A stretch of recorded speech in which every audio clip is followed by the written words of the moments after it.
West of WIBS, and what are we doing today, Aaron?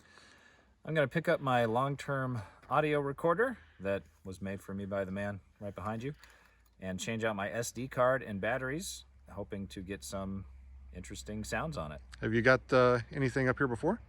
Yeah, I got a ton of knocks, and then from August I got a nice sounding whoop and a couple other questionable whoops. Awesome.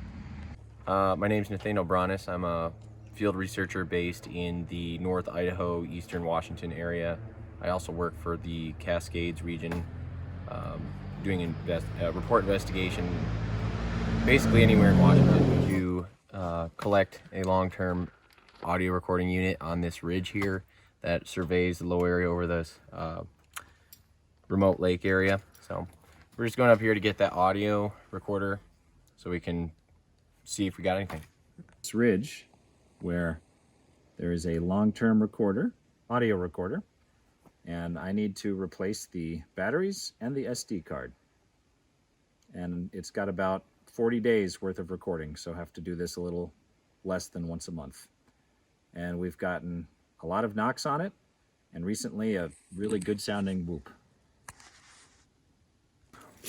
And there's one. No, I got it more that way now, but I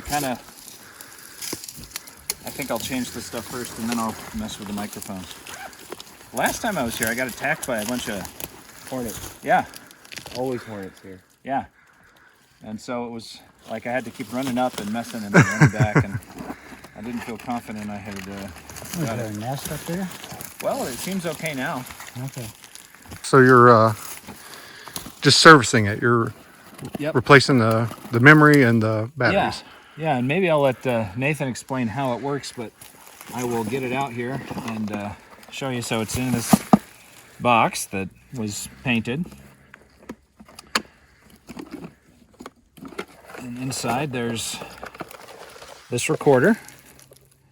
That's it, just a standard recorder. Mm-hmm.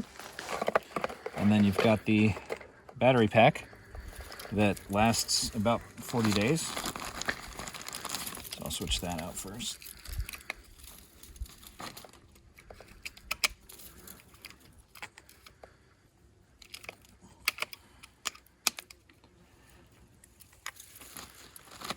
Got to really focus too. You don't want to get Yeah, you don't want to get yourself confused. Which one was dead? And...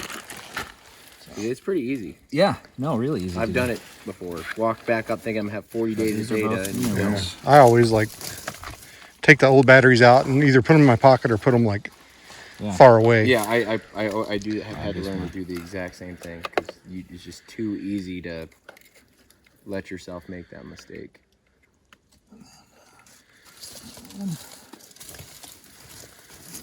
It's torquing on your lead a little bit right here. It probably needs to be adjusted. Where's the other one? Might not move that for you. This is torquing. Oh, so you've got the like a lavalier mic kind of thing going up there. Yes, these are omnidirectional microphones, really high sensitivity. They're designed for wildlife recording. And yeah, I have them custom made by a guy I know. And I actually built that rig right there. But, yep, they're just good for monitoring an area, for vocalizations, wood knocks, any kind of behavior you're trying to capture. Just trying to find a good spot for this little guy because I just don't like how torquing that's on the lead. You need to probably... Yeah. Oh, it's because you moved the box. I was gonna say, wait till he's got it where it's gonna rest, yeah. and then put it up. Yeah, they can run up to 48 nights. I typically run 128 kilobits per second. You can run 320, but you only half the distance on the card, like how long you can go. We typically run it between 10 and 11 hours a night. And yeah, and it's just to capture basically what acoustic behaviors are going on out here as far as all kinds of wildlife. Owls, wolves, coyotes, anything. And then if you're lucky enough, maybe Sasquatch vocalizations as well. And this little high point right here is a great place to get acoustic pickup for your omnidirectional mics. Work a little differently than your cardioid or narrow directional microphones. These pick up within 180 degrees of their element facing forward, and it's just really good for getting an ambient, static amount of sound. So you can play something three-dimensionally in the way you hear it. Because if you look at a narrow, like the microphones on some of your standard shooting cameras, they're meant to focus sound within a parameter of an area. They're not meant to pick up sound behind you or around you. It's meant to be capturing whatever your subject is. So the microphones are a little different for acoustic wildlife recording than you would use, say, on a YouTube camera or something like that. How many nights did you get? I didn't. So what happened, Nathaniel? So apparently a large rodent, probably a chipmunk or something, got a hold of the leads and just chewed clean through the microphone cable. So now we're gonna have to pull this rig. Here, 3, 2, 1. Oh no! You might be able to run it in mono, like. Yeah, I could just do one microphone. You'd have to do a test. You'd have to turn on, do a test recording before you format it. Yeah. So why keep the location secret? I do feel kind of bad about that because I learned about some good locations from other people's videos, but I had the recorder out at, and I guess I can say it, Bailey Lake, which is really well known from some of Will's videos.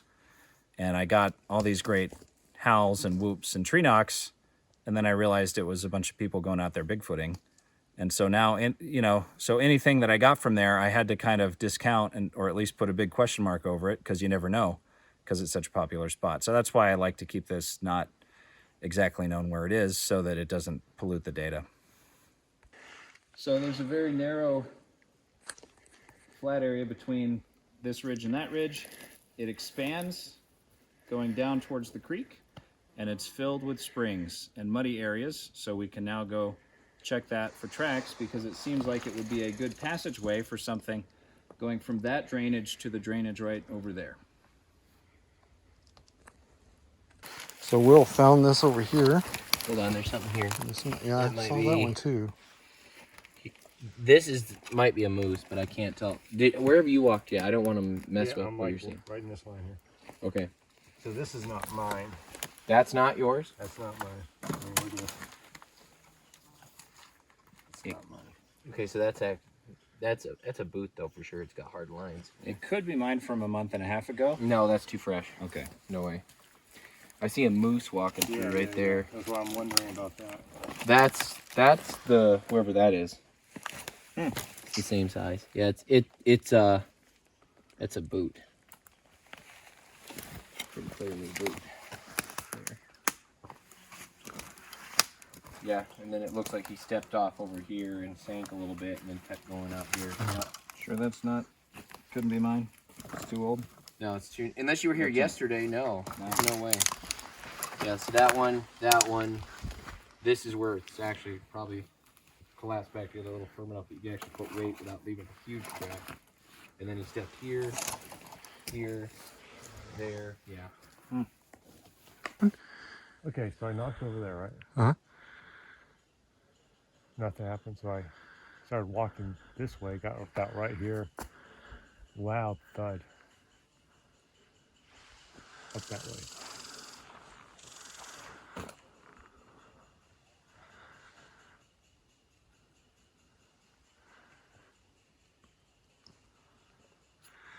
Well, maybe we're going to have a more interesting night than we did last night.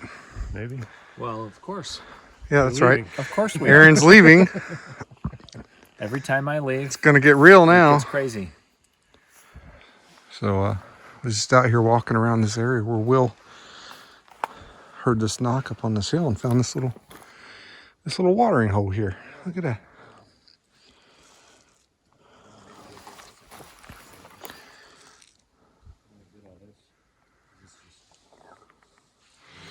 And, this path is blocked by these giant trees. So Will says he has a different vibe about this place tonight. I admit, it's certainly one creepy place, but I'm just not feeling what he's feeling. Doesn't mean I want to be out here by myself, but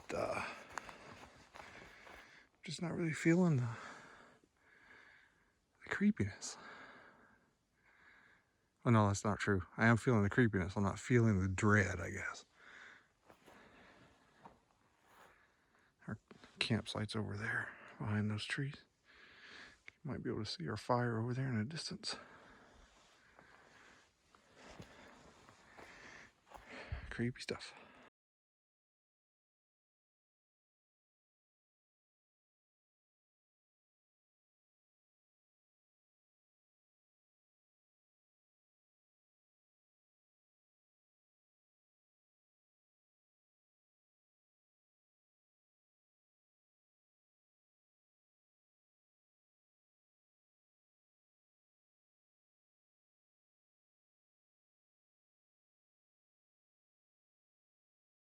And then another. Then there was a gap of time that was about what, 12 seconds, 10, 12 seconds. Yeah. And then it was 2 more almost in succession. But it was definitely coming from toward the slightly south of the saddle that goes toward the other lake over between where we're at and that ridge.